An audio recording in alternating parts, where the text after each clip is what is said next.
Community leaders continue to grapple with this shooting, protests, walkouts, vigils, bringing out huge crowds since Friday night. One of those leaders has spoken with the family and led a Sunday night vigil. Reverend Alex Gee joins us right now. Reverend, thank you very much for joining us. Sure, it's my pleasure to be here. Tell us, how is the family of Tony Robinson doing? They're struggling. It's tough to lose a loved one, as we probably know, but to do so in such an international fishbowl while the world is watching, not just your neighborhood or your city, but the nation and the world, and that makes it very difficult. Plus, there are so many questions surrounding the situation. They want closure, the release of the body. So as you might imagine, the family is fairly devastated, but they want to be strong and they want to make sure that the community honors the memory of Tony very well. So we need to keep them in our prayers and our thoughts. We saw an image yesterday as students were walking up East Washington of adults really gathering arm in arm and walking these young people. And just the symbolism that Charlotte and I were talking about earlier today, that of what it shows of protecting kind of our community's young people. How can we make that so it's not just an isolated one-time example, but something that we can build on going forward? You know, it's interesting. I was speaking with some of the people who were at the Capitol, and they said that if the truth be told, the young people were reminding the adults that this was their march, this was their walkout. And so some of the adults were actually giving the kids pointers, and they were saying, hey, this is our time, this is our turn. So I guess to your question, I would say, let's continue to ask them what would be helpful. Ask them how we can be supportive, and listen to what's in their hearts, because I think that they're probably a little bit more savvy than we give them credit for. They've seen a lot of life in their short lives, and I think they have a good idea of what they want to do, what they want to say, and how they want to say it. So I think if we continue to listen to them and support them, I think they'll continue to have that kind of partnership with adults that we saw yesterday.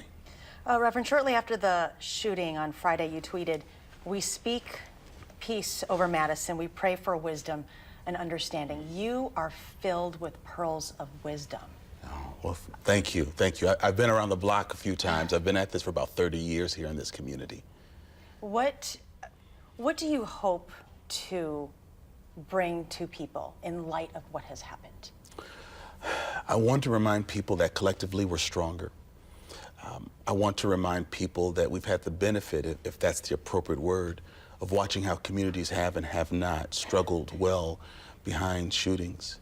And we can learn from what other cities have experienced. And so I want to remind people that the world is watching, and we can show them what Madisonians are really like and how we can work through this.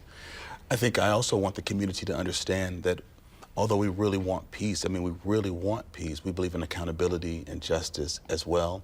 And we have to wait for all the facts in order to know what that justice will look like. I want to remind people that we need to continue to talk to each other and to listen to each other and to stay civil in our reactions.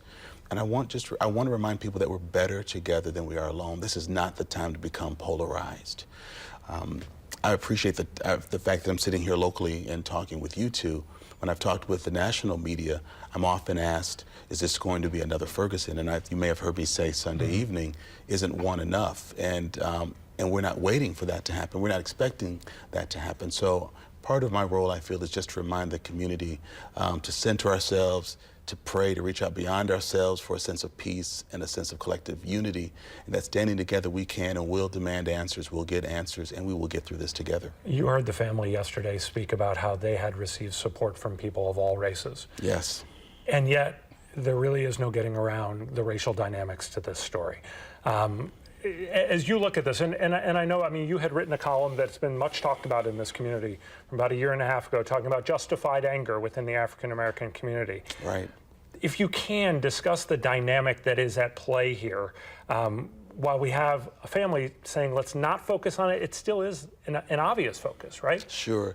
Well, I think in the case with Tony, because he's multiracial, he's biracial, the family wants to make sure that they're honoring both sides of his family, his entire personhood. And I think that that's valid and that makes sense. But for those of us that have been in the community for a while, we understand that police violence has been an issue that we've struggled with in our country for centuries. It just has happened. And so there are too many recent reminders that this is a reality.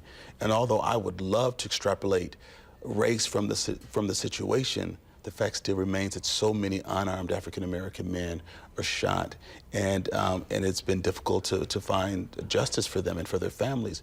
And so there's deep-seated fear in the hearts of young people. Young men Sunday night at the vigil said that they're afraid to walk down the street. I have an 18-year-old nephew who just says there are times he's not comfortable in his skin. My daughter's a freshman at UW freshman at Madison, and when the Ferguson ruling came out, she started crying uncontrollably because our kids are trying to figure out, have we taken a step backwards? Are we back in the 40s and 50s?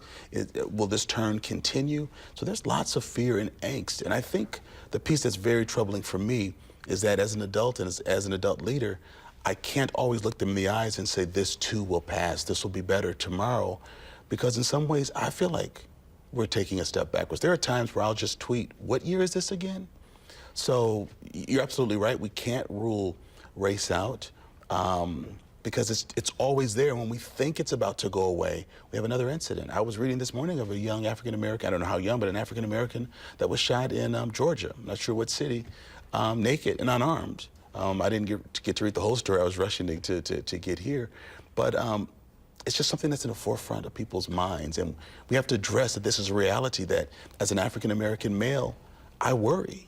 I wonder about safety and the safety of young men. I wish I didn't feel that way, and I wish race were not a problem. We're not the issue, but I can't separate that out. And that's what makes this difficult in a community like Madison that has given me so much, my family so much. It pains me to be able to articulate, to have to articulate that that's a reality, but because of my own experiences, that's a reality. Reverend, thank you very much for being a leader in this community. Thank you. And trying to bring peace to this situation. I appreciate being here today. Thank you. Appreciate your time, sir. For complete coverage, you can stay with News 3 and Channel3000.com. We'll bring the latest developments tonight on News 3 at 5 and 6. We're back with a check of the weather after this.